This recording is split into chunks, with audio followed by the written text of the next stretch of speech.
Todos estamos muy agradecidos a la medicina de urgencias porque se muestra muy efectiva.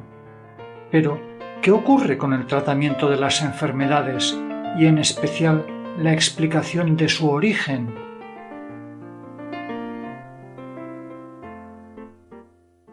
En esta serie de vídeos explicamos un modelo científico preciso para comprender el origen de las enfermedades. Esta comprensión nos permite usar otras formas de cuidarnos para una gran variedad de enfermedades, desde enfermedades banales como una irritación de garganta a enfermedades crónicas como la diabetes o graves como el cáncer. Le invitamos a ver esta serie de vídeos, aunque será probable que pase un cierto tiempo hasta que acabe de asimilar esta nueva forma de comprender la salud y la enfermedad. En este primer vídeo empezamos recordando que, hasta ahora, los tratamientos médicos no están dirigidos hacia la causa de las enfermedades, porque hay muchas enfermedades sin causa conocida o de la que solo hay sospechas. Además, se acusa a los virus y bacterias como causantes de enfermedades porque están presentes en ellas, pero esta explicación es como decir que la policía es la causa de los accidentes, dado que suelen estar allí donde hay un accidente. Que algo aparezca en un accidente no siempre quiere decir que lo haya causado. Y además, en análisis se ha encontrado que gente completamente sana tiene la misma cantidad de esos mismos gérmenes. Y aunque lleguemos a identificar una causa, todavía quedan preguntas sin resolver. Veamos unos ejemplos. Las molestias de la osteoartritis en la rodilla se alivian con una operación.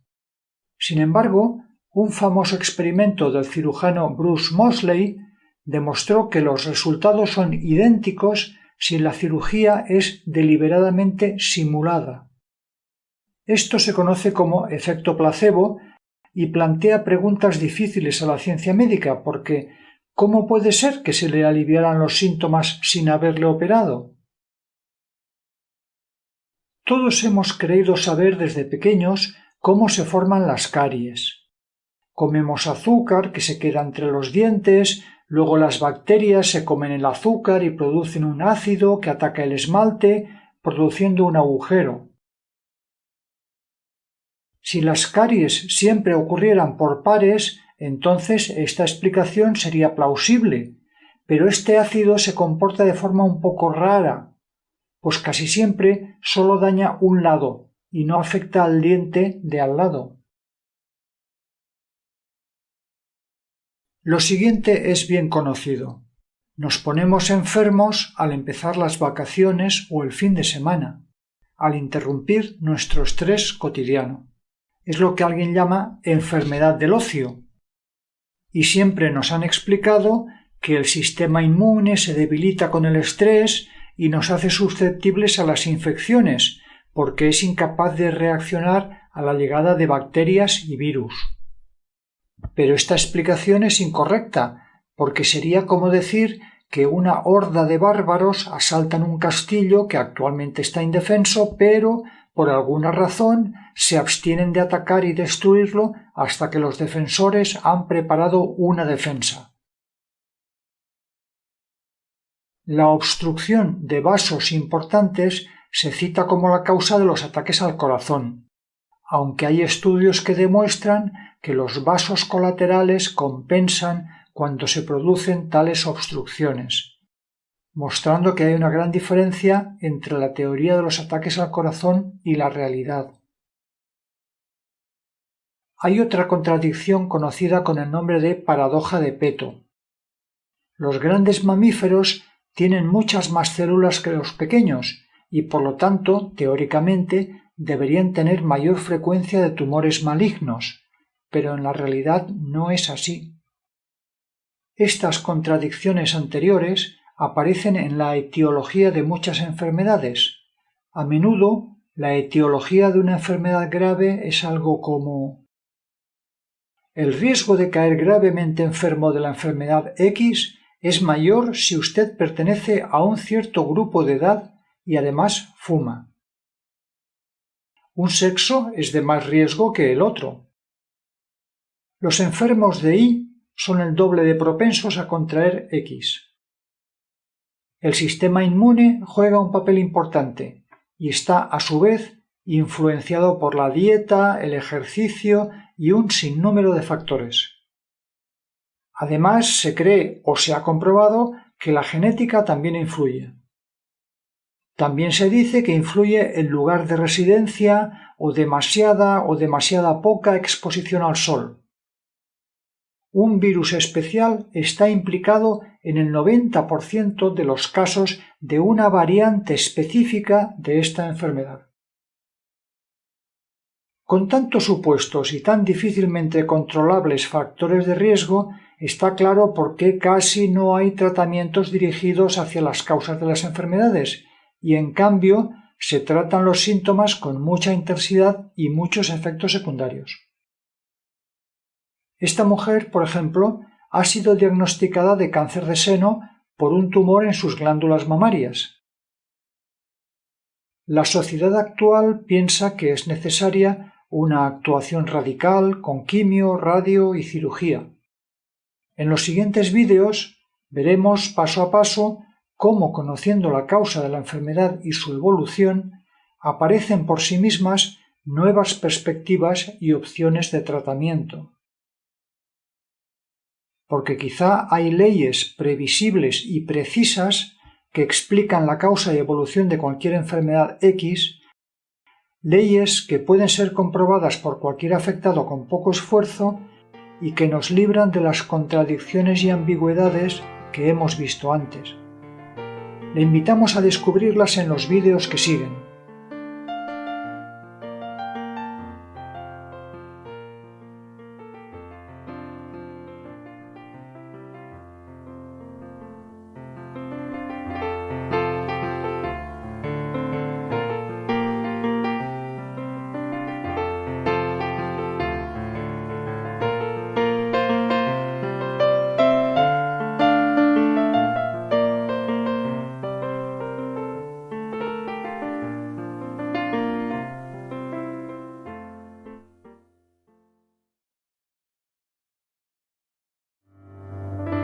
Imagine la siguiente dramática escena. Disparan a su hijo.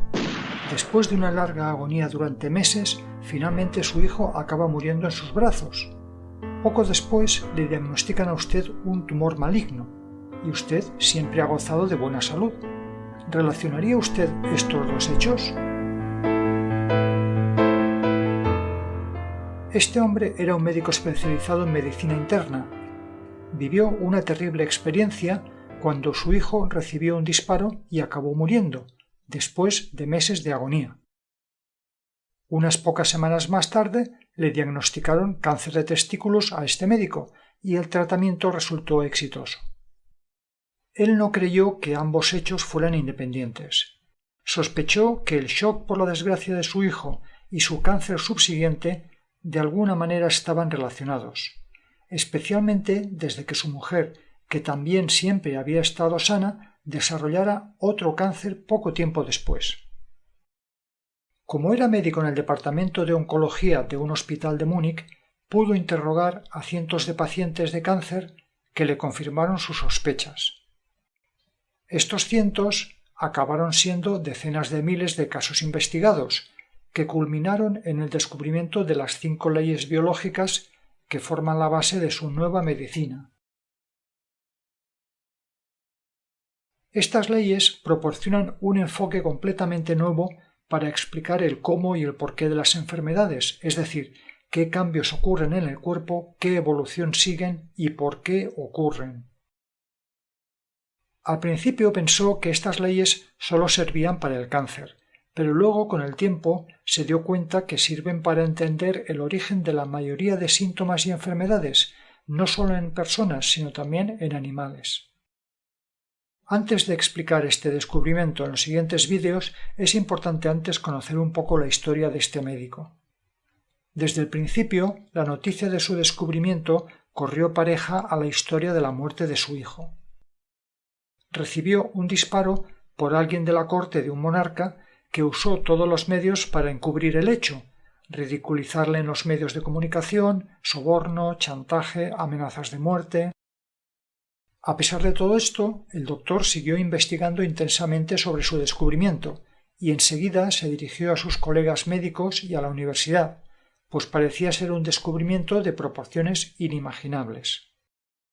La empatía y comprensión que estableció con sus pacientes fue justo lo opuesto de la forma desastrosa como informó al mundo sobre su descubrimiento, granjeándose muchos enemigos. Enseguida le acusaron no sólo de proponer una teoría completamente aislada, sino que incluso había incumplido el método científico y cometido muchos errores formales. Así, en vez de entusiasmo o interés, sólo se granjeó ser ridiculizado, rechazado y despedido. Nunca se llegó a realizar lo que él siempre quiso, la verificación de sus leyes por una comisión de científicos en un acto público, por las décadas de incomprensión mutua que siguieron. Sólo hubo verificaciones de sus descubrimientos a pequeña escala, por varios grupos de médicos y hospitales.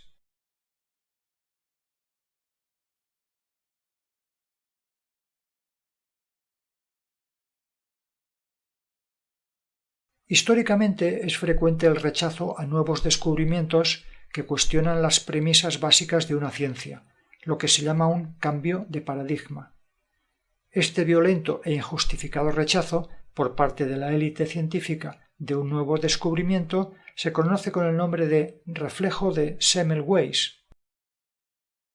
Ignaz Semmelweis, médico húngaro del siglo XIX, cirujano y obstetra, desafió la concepción anterior de que la higiene no tenía ninguna influencia en el curso de las enfermedades, operaciones o nacimientos. Aunque demostró clara científicamente sus descubrimientos y consiguió reducir la tasa de mortalidad infantil de sus pacientes de un 12 a un 2% aplicando sencillas medidas higiénicas, la mayoría de médicos de aquel tiempo tildaron sus descubrimientos como tonterías. Muchos miles de personas tuvieron que morir antes de que su descubrimiento fuera aceptado y aplicado. Sus colegas incluso consiguieron que le declararan loco y muriera a las solo 2 semanas de reclusión. ¿Por qué estas explicaciones?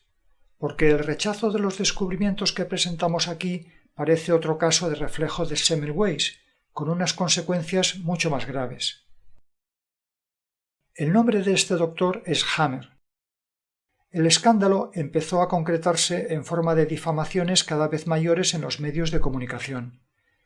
En esta vorágine, al tiempo que le inhabilitaban como médico y le encarcelaban, él hacía declaraciones más y más negativas, haciendo que la gente le viera como un loco y él se retirara al exilio. Esta imagen negativa del Dr. Hammer tiene la desafortunada consecuencia de etiquetar como locos a todos los terapeutas y médicos que usan sus descubrimientos, aunque ellos solo estén de acuerdo con sus 5 leyes biológicas y no con sus otras opiniones personales. Estas terribles experiencias es normal que afectaran al Dr. Hammer, y es comprensible que le hicieran cambiar su visión del mundo y la forma que él eligió para divulgar su descubrimiento, hasta el punto de dificultar hoy todavía la divulgación de su perspicaz descubrimiento de hace ya más de 30 años. Incluso si una persona está interesada por sus descubrimientos, a menudo se aparta del asunto al saber sobre las opiniones políticas e ideológicas del Dr. Hammer. Esto puede sonar a conspiranoico o incluso locura a mucha gente, pero, independientemente de que sea verdad o no, es comprensible si estudiamos su increíble vida. Además, las leyes descubiertas por el Dr. Hammer son ciertas independientemente de quién las descubriera. No importa si un descubrimiento fue hecho por el profesor X o por el profesor Y, o si el descubridor engañaba a su mujer, o se hurgaba la nariz cuando no le veían, todo esto no importa en el descubrimiento. Por ello, la mejor manera de empezar es enfocado solo en los descubrimientos del Dr. Hammer, sus 5 leyes biológicas, su nueva medicina, abreviadas 5LB, que vamos a exponer a continuación, porque cualquiera puede verificarlas con un pequeño esfuerzo, mientras que el resto de aseveraciones controvertidas del Dr. Hammer sobre temas no médicos son difíciles de verificar por su ambigüedad.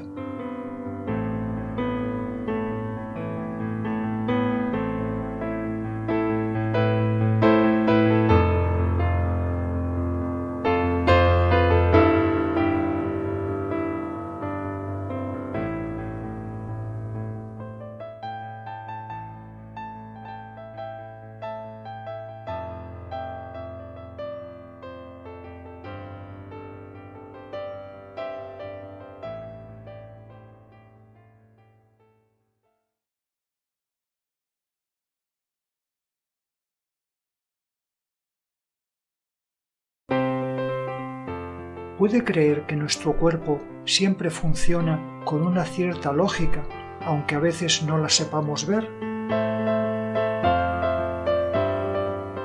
El cuerpo va respondiendo continuamente a las circunstancias, a lo que le pedimos. Por ejemplo, si nos ponemos a correr, sudaremos y nuestro corazón empezará a latir más rápido. Si nos ponemos al sol, nos pondremos morenos. Si hacemos ejercicios de musculación, incrementaremos nuestra masa muscular. Sin embargo, hay otros cambios orgánicos o funcionales en el cuerpo que llamamos enfermedades, a los que hasta ahora nadie les había encontrado ninguna lógica. Conociendo las 5 leyes biológicas, nos damos cuenta que nada de lo que ocurre en el cuerpo es malo o equivocado, que todos estos cambios no son más que parte, síntomas de reacciones del cuerpo que el Dr. Hammer llamaba programas especiales biológicos con sentido de la naturaleza, que abreviaremos por SBS. Nosotros, por no ver las cosas en su contexto, creíamos que el cuerpo cometía errores como nosotros y a esos síntomas los llamábamos enfermedades. Programas especiales quiere decir que son reacciones del cuerpo, automáticas, instintivas, que nuestro cuerpo inicia cuando se da una condición especial, cuando le falta algo vital, que le falta aire, comida, hay un riesgo físico, falta contacto físico, amenaza a nuestro territorio o riesgo para nuestra prole. Entonces, nuestro cuerpo empieza a reaccionar frente a esa situación. Estas necesidades básicas, vitales, las compartimos con los animales, aunque cada especie tiene algunos instintos particulares. Y dado que el funcionamiento del cuerpo es bastante similar en todos los mamíferos, también lo son sus reacciones corporales, con sus síntomas asociados. Lo que es muy diferente entre humanos y animales son las situaciones que amenazan las necesidades vitales y disparan las reacciones del cuerpo. Veamos 3 ejemplos en animales y luego los correspondientes en personas. Si un ciervo ve en riesgo su vida por un incendio, su cuerpo reaccionará incrementando la función de sus alvéolos pulmonares, que son los responsables de la asimilación del oxígeno, de forma que podrá correr más y tendrá más posibilidades de escapar del fuego. Si un antílope encuentra seco el estanque donde suele abrevar y tiene que abandonar la zona que conoce para ir a buscar agua en otro sitio, como consecuencia de ello empezará a forzar el funcionamiento de sus túbulos colectores del riñón, que son los responsables de la reutilización del agua, y así lo hará hasta que no encuentre otro sitio donde beber. Si un cachorro de zorro se cae por un barranco y queda gravemente herido, al darse cuenta de ello su madre se le empezarán a desarrollar más las glándulas mamarias para producir más leche para el cachorro herido hasta que se recupere. Casi todo lo que hasta ahora llamábamos enfermedades no son más que síntomas parciales de estas reacciones del cuerpo, de estos programas especiales con sentido de la naturaleza, SBS. Hammer llegó a identificar más de 100 reacciones corporales diferentes.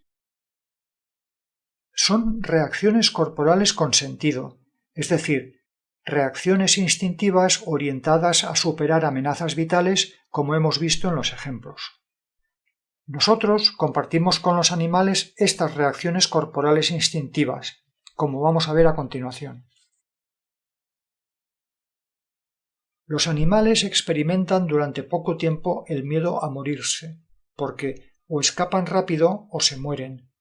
En cambio, nosotros podemos tener el miedo a morirnos durante meses, por ejemplo, tras recibir un diagnóstico nefasto de una enfermedad. Nuestro miedo a morir es un instinto idéntico al de los animales, pero en ellos solo les nace viendo una amenaza material, y a nosotros también nos puede nacer por el uso de nuestras facultades, leyendo o escuchando palabras amenazadoras o malos pronósticos, o siendo sugestionados viendo malos vídeos o películas. Y este miedo puede durarnos meses o años, algo fuera de toda lógica animal. La reacción corporal de los alvéolos pulmonares empieza aquí, pero no dura unos minutos como en los animales, sino quizá meses. Dependiendo de la intensidad y la duración de esta reacción, al cabo de un tiempo se ha producido tal agrandamiento en los alvéolos que ya es visible con radiografías y el médico diagnostica un cáncer alveolar o más genéricamente un cáncer de pulmón. El antílope tiene que salir de su terreno conocido durante poco tiempo, pero nosotros frecuentemente nos sentimos de esta manera durante periodos de tiempo mucho mayores. Por ejemplo, imaginemos que un señor mayor queda viudo e ingresa en una residencia de ancianos. Allí, según cómo viva él esta experiencia, su cuerpo puede empezar una reacción en los túbulos colectores del riñón. A diferencia del antílope, que o encuentra en poco tiempo otro sitio seguro donde abrevar o morirá, el anciano puede quedarse en la residencia durante el resto de su vida con la misma sensación, y sus riñones acabarán reutilizando tanta agua y orinando tan poca que le diagnostican fallo renal. Veremos más adelante por qué le puede pasar eso a este anciano y no a otros muchos en su misma situación. La proliferación de las glándulas mamarias en los animales dura poco tiempo comparado con lo que nos puede durar a nosotros, por ejemplo, cuando atropellan a una niña y queda malherida. La madre puede empezar esa misma reacción corporal para dar más leche a su hija. Pero, a diferencia del zorro, la situación de peligro para la vida de la hija puede no resolverse en pocos días, tanto sea que su hija salga de peligro como que muera. Gracias a los primeros auxilios y tratamientos hospitalarios, puede que se mantenga entre la vida y la muerte durante semanas, quizá por haber sufrido las más graves heridas antes de acabar saliendo de peligro. En ese caso, la reacción de las glándulas mamarias puede durar semanas, formando lo que llaman un tumor y ser diagnosticado un genérico cáncer de seno. Pero antes de que nadie se preocupe innecesariamente, hay que decir que no siempre una herida o enfermedad de un hijo produce ese efecto, porque es necesario que se den otras condiciones que veremos en el vídeo siguiente. El cuerpo reacciona haciendo lo que, con su lógica animal, entiende que es lo mejor para superar una difícil situación. Solo si la mujer, en el caso de esta reacción, persiste durante meses en su preocupación por su hija, la proliferación celular llega a formar un tumor. Las reacciones corporales instintivas son inicialmente la mejor respuesta del cuerpo, aunque el rápido desarrollo de nuestra civilización cada vez más nos lleva al hecho de que las reacciones corporales no sirven para solucionar las situaciones y así se convierten en problemas que llamamos enfermedades. El Dr. Hammer enunció esto en su quinta ley, que dice que las enfermedades no son más que síntomas, partes de reacciones corporales instintivas animales con un sentido beneficioso para los animales, como hemos visto. De todo lo que se creía antes, como tumores malignos o células locas, no queda nada. Solo vemos reacciones sensatas de nuestro cuerpo que, con su lógica y funcionando durante largo tiempo, producen cambios orgánicos que antes se consideraban como malignos, dañinos o defectuosos. Entendiendo estas relaciones, casi nadie debe temer un diagnóstico grave. Si nuestra paciente del tumor entiende la relación entre el crecimiento de sus glándulas mamarias y lo que le ha ocurrido, entonces deja de verlo como un proceso inexplicable que inevitablemente le llevará a la muerte, sino al contrario, como una reacción dentro de un orden que puede entender, que puede prever a grandes rasgos su evolución y sobre todo sobre la que puede influir para mejorarla, como vamos a ver. Ella ya no es una víctima de la enfermedad, sino que conociendo lo que dice Hammer se convierte en copartícipe de su evolución. Al igual que los alvéolos pulmonares, los conductos del riñón o las glándulas mamarias, cada parte del cuerpo tiene una forma precisa de reaccionar y, por tanto, una forma propia de responder al suceso que produjo el shock, siguiendo un funcionamiento preciso, reproducible y predecible que vamos a explicar en los vídeos siguientes.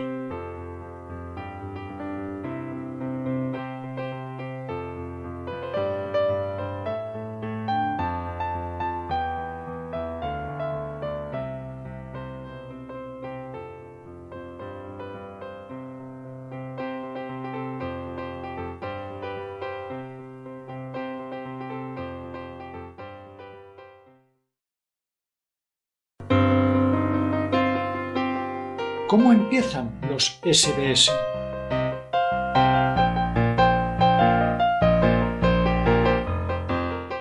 Una persona, de repente, vive una situación que pone en riesgo una de sus necesidades vitales. Es inesperada para ella y la percibe con alta intensidad y en soledad.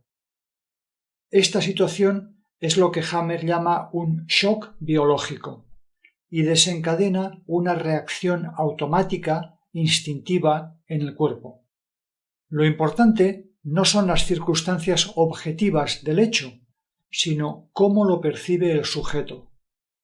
En función de sus ideas, creencias, habilidades, formación, cultura, integración social y del instinto humano o del animal que se trate. Gran variedad de cosas influencian estas estructuras internas y, por tanto, pueden servir para orientar otros modelos de promoción de la salud.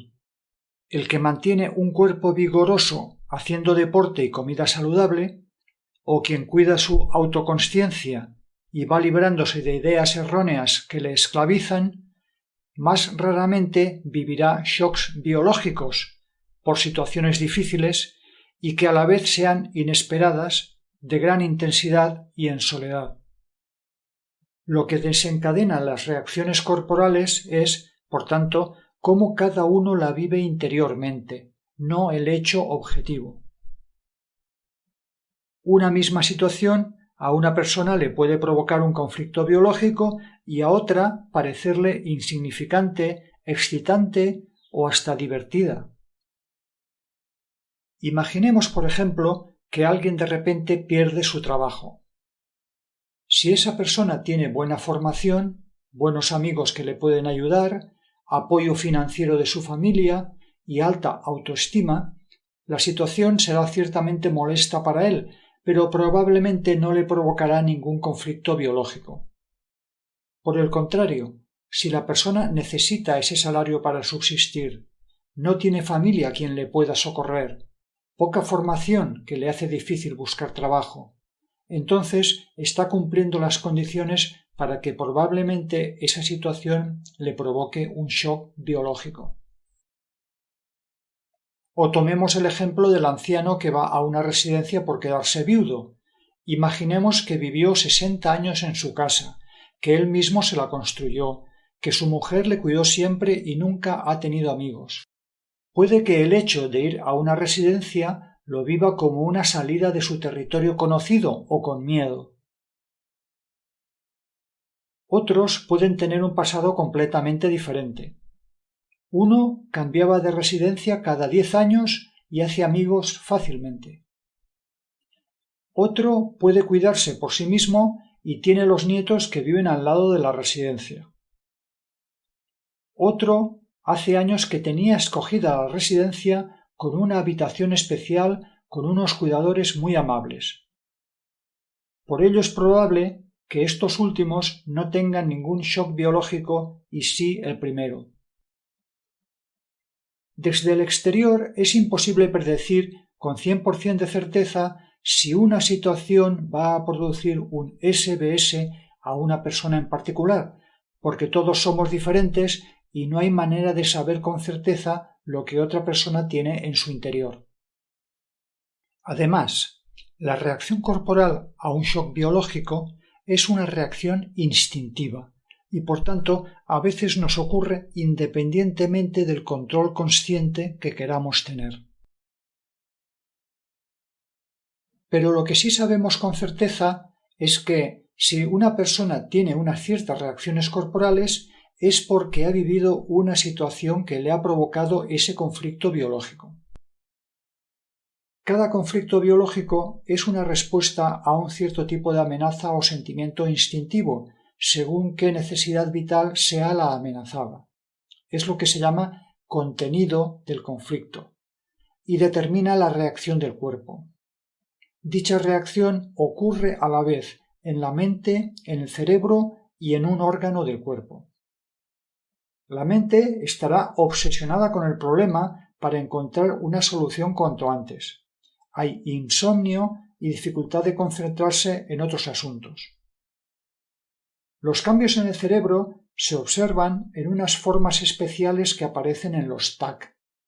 El Dr. Hammer usó mucho esta herramienta de investigación a partir del momento que descubrió que todas las personas enfermas del mismo órgano también tenían una figura especial en la misma posición en sus TAC cerebrales.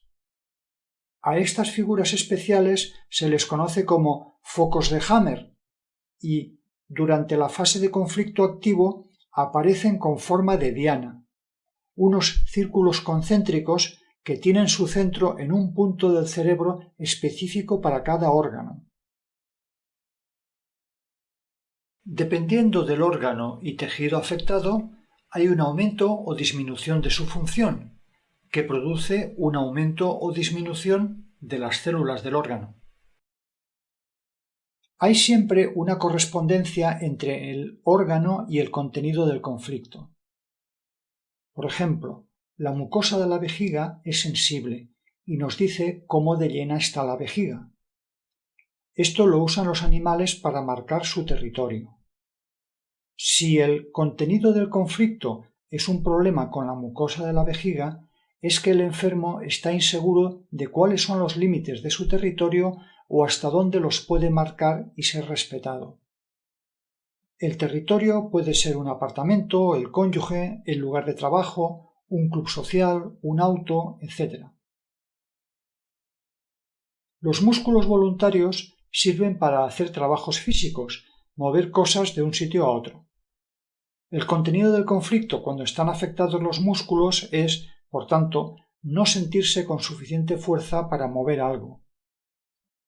El sentimiento aquí es de haber fallado en conseguir algo percibido como importante por falta de fuerzas. Los síntomas psíquicos aparecen al producirse el shock. En cambio, puede llevar semanas o incluso meses hasta que se perciban los cambios orgánicos. Con o sin este retraso, ambos tienen su origen en el shock biológico. Cuando, por efecto de un shock, tenemos alteraciones psíquicas, orgánicas o funcionales, es perder el tiempo luchar contra estos síntomas, contra las consecuencias. Hemos de encontrar y resolver la raíz del problema, el shock biológico. No es posible solo olvidarse del problema. Además, los síntomas en la mente, cerebro y órgano evolucionan paralelamente, lo que permite seguir más fácilmente la evolución, pues tenemos 3 fuentes de información. De esta forma, si 1000 pacientes tienen un tumor en el hígado, podemos deducir que también estará el foco de Hammer en el tronco cerebral de esos 1000 pacientes, centrado en el punto de control del hígado, y un sentimiento y comportamiento obsesionado con morirse de hambre en todos ellos, que es lo que Hammer llama el contenido del conflicto. Si vemos un foco de Hammer en el punto del hígado del TAC del tronco cerebral, entonces sabemos que hay un tumor en el hígado y miedo a morirse de hambre. Teóricamente también deberíamos ser capaces de deducir los otros dos síntomas a partir del estado mental, pero por su naturaleza invisible es más fácil que nos lleve a errores. Todo esto está enunciado en su primera ley biológica, que dice: cada reacción corporal, SBS, empieza por un shock biológico, intenso, vivido en soledad. Este shock no es algo puramente psicológico, un mero disgusto mental, es algo que dispara una respuesta instintiva, profunda de nuestro cuerpo. Según la necesidad vital puesta en peligro, que dispara la respuesta instintiva, se producirá una u otra reacción corporal. Los síntomas de la respuesta corporal siempre evolucionan paralelamente en el órgano, en el cerebro y en la mente. Hasta ahora no teníamos explicaciones plausibles de por qué le ocurría esa enfermedad a esa persona en ese momento. Nos preguntábamos: ¿por qué yo? ¿Por qué ahora? ¿Por qué esto? Y nos aplicaban remedios y terapias contra los síntomas casi independientemente de nuestras circunstancias personales. Conociendo la primera ley biológica y las reacciones corporales, ahora nosotros y nuestra paciente del tumor entendemos exactamente por qué yo, por qué ahora, por qué esta enfermedad. Hay todavía algunos temas por aclarar, como la lateralidad de los síntomas, es decir, por qué ocurren en un lado del cuerpo u otro. Esto se explica en otro lugar. Hasta este momento, sin embargo, la paciente del tumor no sabe todavía que hay nuevas y formas más dirigidas de tratar con su problema, de forma que pueda recuperarse cuanto antes. En el siguiente vídeo vamos a exponer cómo se desarrollan las reacciones corporales, lo que nos dará unas primeras ideas sobre lo que puede hacer esta paciente.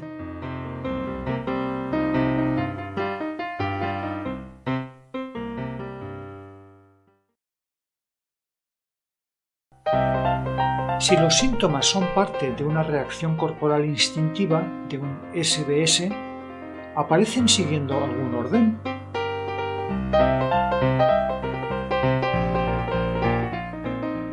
Hammer dice en su segunda ley: todo SBS tiene dos fases, siempre que se alcance la segunda resolviendo el shock biológico. Junto con la alternancia diaria de día-noche, el cuerpo también cambia entre un estado activo y pasivo de recuperación. Los SBS empiezan con una primera fase llamada de conflicto activo. La persona está en un estado de alerta, de tensión, a toda hora del día y de la noche. Así, la persona duerme poco, se siente con mucha energía y ganas de actuar. Como ya hemos visto, tiene la mente ocupada con un pensamiento obsesivo. Aparece en el TAC del cerebro un foco de Hammer, sin producir ninguna molestia. Y hay cambios funcionales en un órgano. Nuestra paciente del tumor, con su hija atropellada por un auto, estará todo el día pensando en su hija y cómo puede ayudarla. En su TAC cerebral aparecerá un foco de Hammer a un lado del cerebelo, y en su cuerpo una o más glándulas mamarias empezarán a funcionar más. Imaginemos que su hija resultó muy mal herida, pasó semanas con riesgo de muerte y solo acabó de curarse después de algunos meses. Durante ese tiempo, su madre se mantuvo en un estado de conflicto activo con una intensa preocupación. Sus glándulas mamarias fueron proliferando durante toda la fase de conflicto activo. La masa de células resultante es lo que llamamos tumor. Cuanto más dure la fase de conflicto activo, mayor será el tumor. Todavía no se sabe por qué el tumor se produce en una glándula mamaria y no en todas. puede consultar la referencia 2. Por tanto, no hay células malignas que busquen dañarnos, sino una reacción corporal con su lógica que hacemos que funcione demasiado tiempo. Además, no siempre se produce proliferación celular durante la fase de conflicto activo, sino que también puede darse necrosis, pérdida de células, como veremos en el siguiente vídeo. Si se soluciona el conflicto, se pasa a la fase de recuperación. Estamos contentos, relajados o incluso eufóricos, ya que se ha resuelto la situación estresante. El foco de Hammer aparece diferente en el TAC, produciéndose una inflamación en esa zona del cerebro que, dependiendo de su tamaño, puede producir síntomas como dolor de cabeza, náuseas, problemas funcionales como parálisis, etc. En el cuerpo se invierten los cambios que se produjeron en la fase de conflicto activo, produciendo generalmente inflamaciones. Por ejemplo, cuando el tejido generado se descompone o se compone nuevo tejido. La mayoría de enfermedades cotidianas como resfriados, tos, irritaciones de garganta, etc., son síntomas de esta fase, ya que nos sentimos enfermos, tenemos fiebre, estamos débiles y con necesidad de recuperarnos. Hacia el final del proceso se forman cicatrices y otros síntomas. En nuestro ejemplo, cuando la hija salga de peligro, la madre estará cansada pero mentalmente relajada, tranquila. El foco de Hammer se inflamará y podrá causar problemas de espacio en la caja craneal.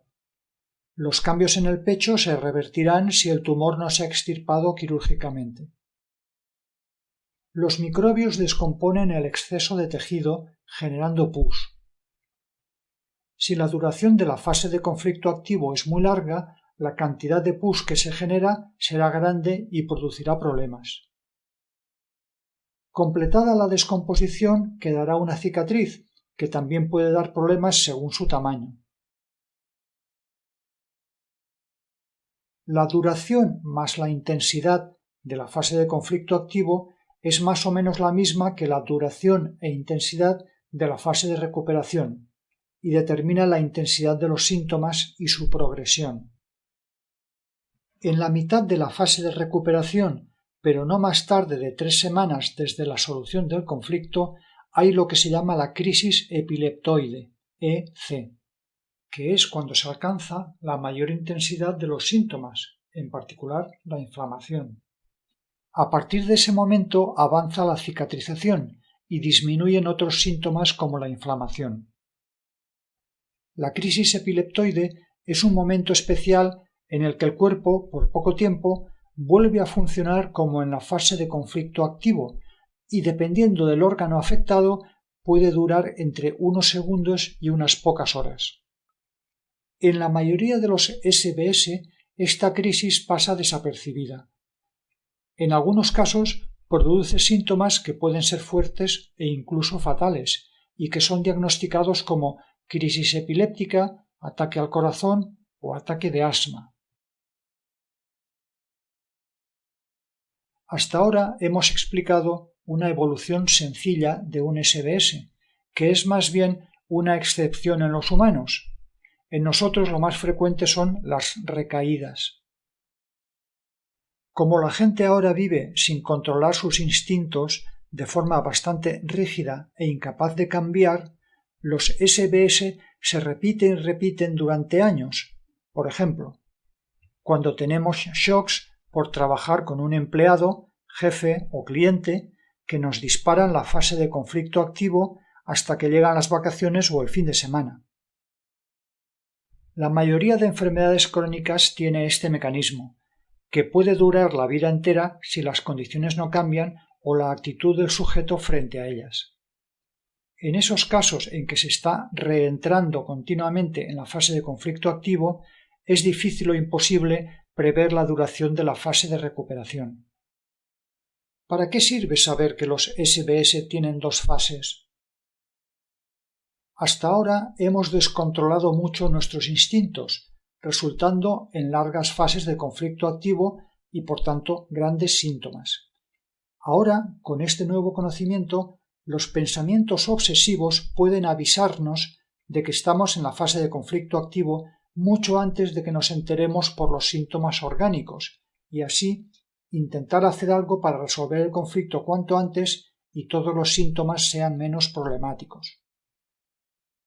Por otro lado, si los síntomas ya son claros, en función de en qué fase esté el paciente, puede elegirse entre diferentes terapias.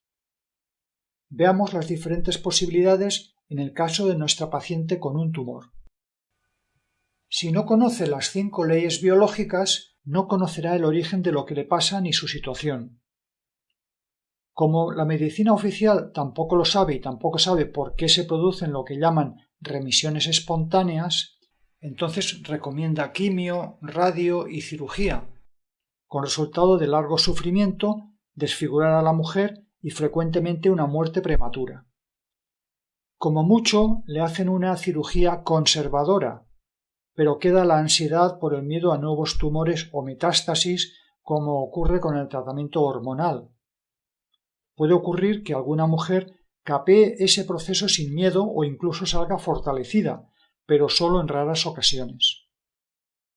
También puede ocurrir que la mujer del tumor conozca las 5 leyes biológicas, con lo que no sufrirá ningún shock adicional provocado por ningún diagnóstico terrorífico, sino que además podrá evaluar su situación, ya sea.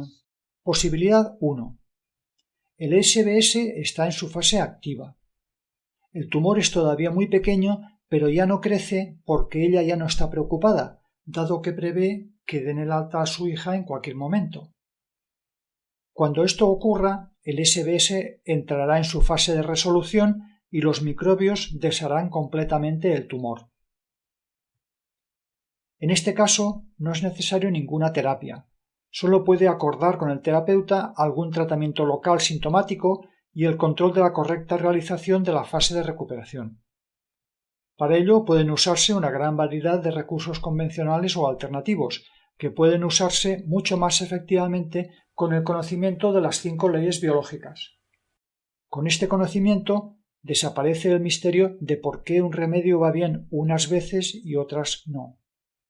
El resultado es una completa regeneración, posiblemente con mínimas cicatrices. Posibilidad 2. El SBS está en su fase activa también. El tumor es pequeño todavía, pero seguirá creciendo porque la mujer sigue preocupada porque considera que su hija no está bien cuidada en este hospital.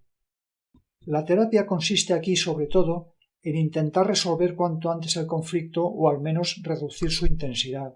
Por ejemplo, llevando a la niña a un hospital en que su madre crea que estará mejor cuidada.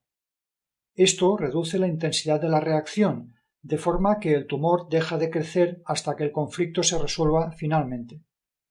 Aquí, como en el caso anterior, no es necesaria ninguna terapia, solo el control del avance de la reacción del cuerpo. Posibilidad 3. La mujer está en la fase de conflicto activo, el tumor ya empieza a ser grande y seguirá creciendo porque la situación de la hija es todavía inestable. Aquí debería hacerse una cirugía conservadora, ya que en la fase de recuperación se dará una gran formación de pus, reventando el seno y otros síntomas peligrosos por su intensidad. Estos, a su vez, probablemente lleven a nuevos shock y, por tanto, considerables e incalculables complicaciones. Una operación ahorra todo esto, pero ahora la mujer ya no tiene miedo de nuevos tumores, metástasis u otras horribles amenazas a su salud y debería, por tanto, estar tranquila respecto a su salud. Posibilidad 4. Que el SBS ya esté en su fase de recuperación. Los microbios están degradando el tumor, lo que ha llevado a una erupción de pus que lleva a la mujer a ver a su médico. El diagnóstico no le causa pánico porque sabe la relación de lo que le ocurre con lo que le ha pasado antes. Su hija ya está en casa, con lo que se resolvió su conflicto. En este caso tampoco es necesario ninguna terapia, solo ir siguiendo la evolución del cuerpo. Hay, por supuesto, miles de otras posibilidades que el SBS puede tomar en cada caso, pero, conociendo las 5 leyes biológicas, la paciente tiene en casi todos los casos muchas oportunidades para influir positivamente en su curso y acabar sonriendo. Las 5 leyes biológicas no prometen ninguna salvación ni nada parecido. A veces es necesario medicación o cirugía y puede haber complicaciones o pueden ocurrir cosas peores porque, dado que la Seguridad Social no reconoce las 5 leyes biológicas, los pacientes están divididos entre los diferentes enfoques para su terapia, lo que conlleva muchos problemas. Teniendo en cuenta esta realidad, sin embargo, las 5 leyes biológicas ofrecen la oportunidad de comprender las causas de nuestros síntomas y reacciones instintivas corporales y, a través de ello, dirigirse a opciones terapéuticas adecuadas. Así, en este ejemplo, se consiguen los mejores resultados con el menor esfuerzo. Siempre, en este ejemplo, sin quimio ni radio y en muchos casos incluso sin cirugía, y en vez de ello concentrándose en cambios en las condiciones de vida que vamos a exponer más claramente a través de experiencias propias relatadas en otros vídeos.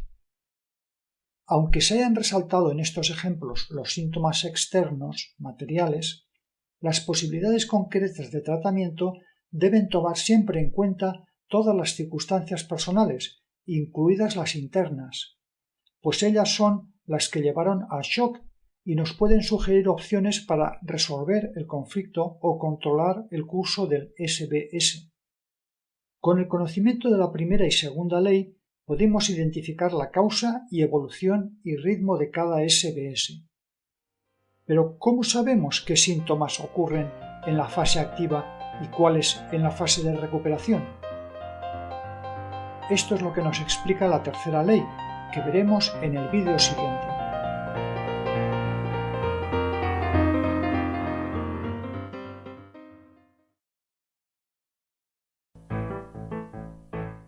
¿Hay algo que ponga orden en la gran variedad de enfermedades y síntomas?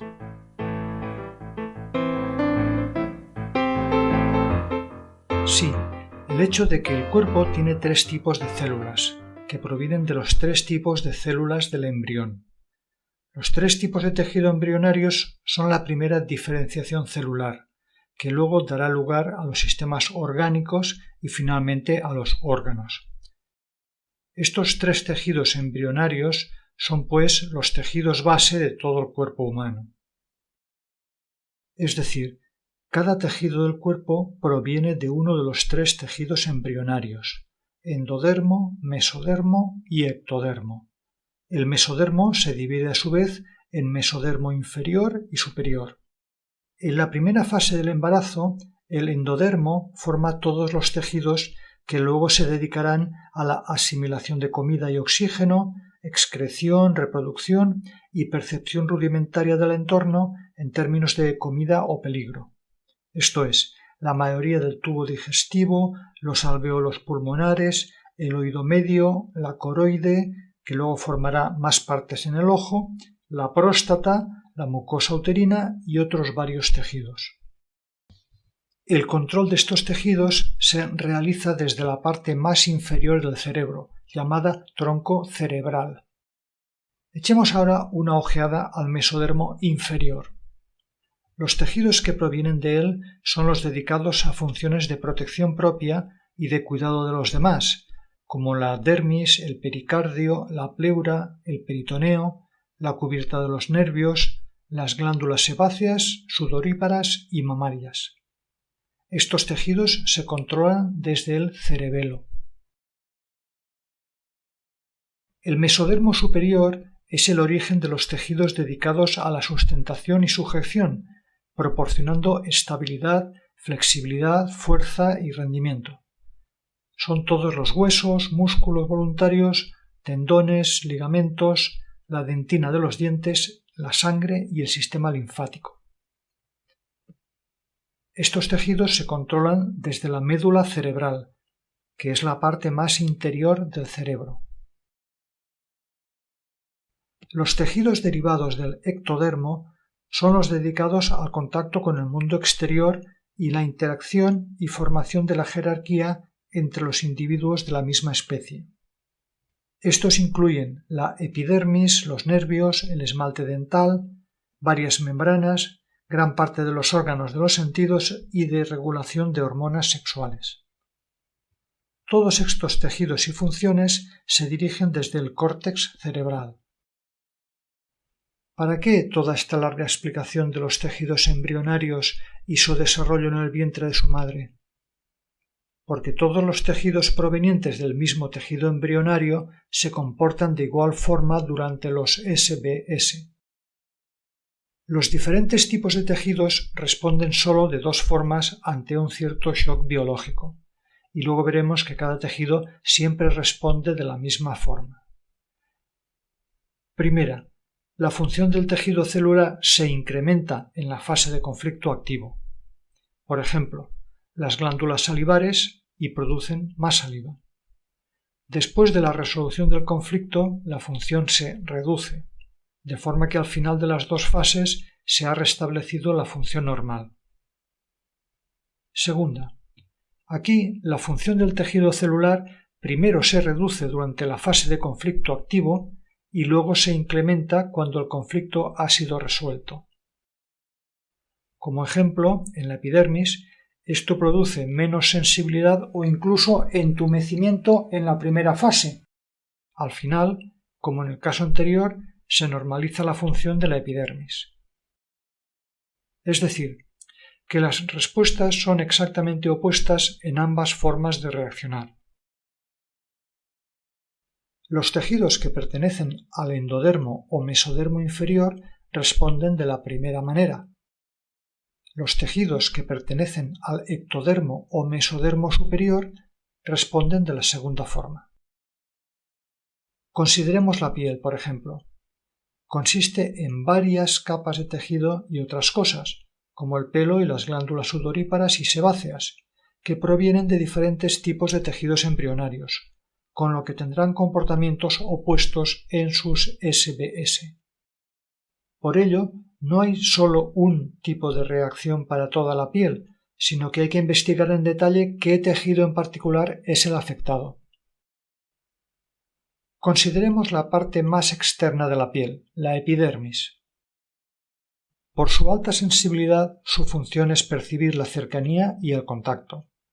Si, por ejemplo, un cachorro es separado de su madre en el campo, rápidamente será alimento de un predador, por lo que en su instinto está grabado que mantener el contacto es fundamental para su supervivencia. Por ello, la pérdida de contacto o incluso un contacto no deseado puede producir un shock que se manifieste en la epidermis. Si en el hospital a un recién nacido se le separa de repente de su madre, puede fácilmente vivir eso como un shock y disparar la reacción en la epidermis. En la fase de conflicto activo, la epidermis se entumece, queda seca y quebradiza como consecuencia de la reducción funcional y su consecuente reducción celular. Después de un tiempo, si se resuelve el conflicto y vuelve el contacto, la epidermis aumentará su producción de células y función.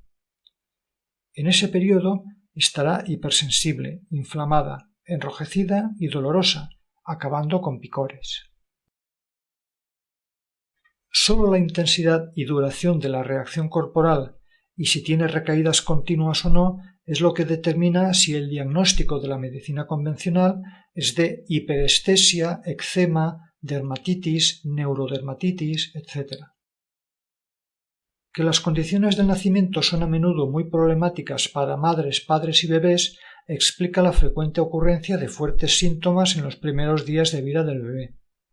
Muchas mujeres que conocen las 5 leyes biológicas o que intuitivamente se dan cuenta de lo problemático de los métodos habituales de dar a luz, hacen sus embarazos y nacimientos de forma significativamente diferente que antes. Volviendo a nuestros ejemplos del principio. Los túbulos colectores del riñón son endodermo, es decir, que inicialmente se produce un incremento funcional y crecimiento celular, que produce una mayor reutilización del agua y una vez resuelto el conflicto, disminuyen las células y su función hasta su normalidad. Las glándulas mamarias son mesodermo inferior, que al producirse el shock biológico reacciona con un incremento en su función y con proliferación celular y, al resolverse el conflicto, con reducción celular y funcional hasta el nivel normal. Usando solo el dato de la proliferación o reducción celular y funcional, podemos entender toda la variedad de síntomas posible. La ictericia, color amarillo de la piel, provocada por el aumento de bilirrubina, al ser bloqueado por la inflamación el conducto biliar en la fase de recuperación. La pérdida de cabello por una reducción funcional de los folículos pilosos, que son ectodermo, en la fase de conflicto activo. La pérdida de masa ósea debida a una reducción funcional del hueso, que es mesodermo superior, durante la fase de conflicto activo. El melanoma debido a un incremento funcional de la dermis durante la fase de conflicto activo. Una pústula purulenta debida a una degeneración celular en una glándula sebácea en la fase de recuperación, o pólipos en el intestino como proliferación celular en la mucosa del intestino en la fase de conflicto activo, etcétera, etcétera. Conociendo a qué capa embrionaria corresponde cada tejido y sabiendo cómo se comporta cada capa en cada una de las dos fases del SBS, gracias a la tercera ley sabemos dónde aparece cada síntoma y así puede llegarse al punto donde se inició el shock e identificarlo. Si, por ejemplo, una persona tiene conjuntivitis, sabemos, o podemos buscar, que esa parte pertenece al ectodermo, por lo que sabemos que el SBS está en la fase de solución, que es cuando se revierte la previa disminución celular y se producen las inflamaciones. Así que está claro que acaba de resolver un conflicto en la conjuntiva y que puede descubrirse preguntándole. El contenido del conflicto en la conjuntiva es sobre dejar de ver algo importante, por ejemplo, porque en el momento crucial el enfermo cerró los ojos, cayó dormido o miró para otro lado. Siempre que se pregunta sobre el contenido de un conflicto, hay que hacerlo de diferentes formas que sean comprensibles para cada persona. Ahora debe usted estar diciendo, muy bien, ¿y ahora qué? Por un lado, todo esto parece muy plausible, pero ¿creo en las 5 leyes biológicas o en la medicina oficial con sus miles de doctores, millones gastados en investigación, catedráticos de universidad, libros y estudios? En el siguiente vídeo veremos cómo puede usted comprobar por sí mismo la validez de estas leyes. Entonces, este tema de creer o no se desvanece, porque entonces usted lo sabe por experiencia propia.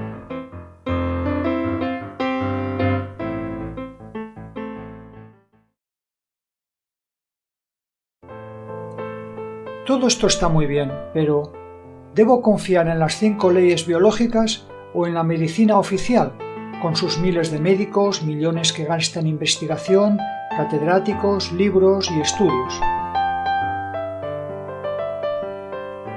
En este último vídeo veremos varias formas de comprobar las leyes biológicas y al final explicaremos cómo puede seguir profundizando en el tema.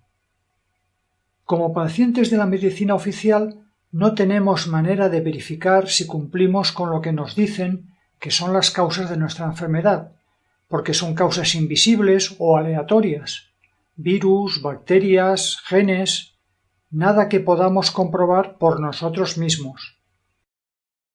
Podemos dar un beso a alguien con una enfermedad infecciosa, tocar con la mano los pies de alguien con hongos, pie de atleta, dejar de cepillarnos los dientes durante años, quedarnos al aire libre en invierno vestidos solo con pantalones cortos y una camiseta. Y aunque no enfermemos por ello, con ello no estaremos refutando las teorías oficiales, porque hay tantas. Las 5 leyes biológicas, en cambio, permiten verificar lo que dice de muchas maneras, al tiempo que ofrece importantes ventajas sobre la medicina oficial. Las alergias requieren larguísimos tratamientos o largos procesos de desensibilización. Con las 5 leyes biológicas, las alergias Normalmente se resuelven al instante si hay algo específico que las dispara y se conoce cómo se produjo el shock inicial. A menudo nos ha sorprendido la repetición irregular de síntomas y hemos respondido con ansiedad, tomando medicamentos contra algo aleatorio, un defecto genético o enemigos microscópicos. Ahora podemos predecir esos síntomas con una precisión del día o la hora, una vez que identificamos su origen, y además, al tener menos ansiedad, podemos evitar más fácilmente su repetición. Antes se consideraba que estar sano o enfermo era cuestión de buena o mala suerte, porque no había manera de predecir las enfermedades. Ahora, sabiendo que estamos en un cierto conflicto activo, sabemos qué síntomas nos aparecerán durante la fase de curación y su crisis epileptoide. Antes, algunos síntomas graves eran considerados como desgracias, y como tales requerían ayuda médica, que con medicamentos y otros tratamientos restauraran la salud. Ahora, cuando nos ocurren síntomas de la fase de curación, podemos verificar si acabamos de resolver un shock específico recientemente. Así, conociendo la evolución predicha por las leyes de Hammer, podemos predecir la duración de los síntomas y no necesitar ayuda médica de ningún tipo. Y también podemos aliviar los síntomas de la fase de curación con medicamentos u otros remedios, entendiendo que las medicinas no nos están curando de nada, ni luchan contra ningún enemigo, sino que sólo alivian o ralentizan los síntomas de curación.